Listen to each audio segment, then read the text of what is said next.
Hello everyone, जय जगन्नाथ। चलो आज जीवा भुवनेश्वर इस्कन मंदिर। फाइनाल आम आसिक पहुँची गलु इस्कन मंदिर रे। एबे चलतु भितर जावा। बाहर तो बहुत सुंदर रही, भितर गला पर जना पड़ो।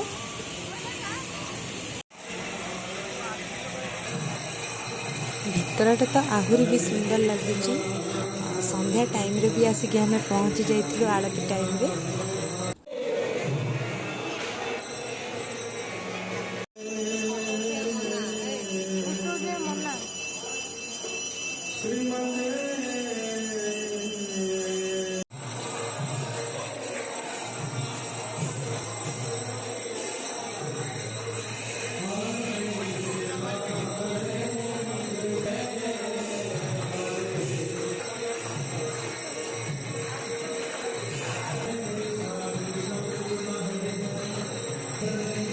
फाइनाल जहाँ पाखक आसी तारी पाखे पहुँची गलु।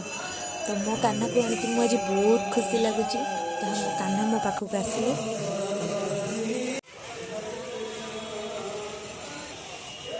कान्हा पाई कौन कौन सब आनी चलतु देखा।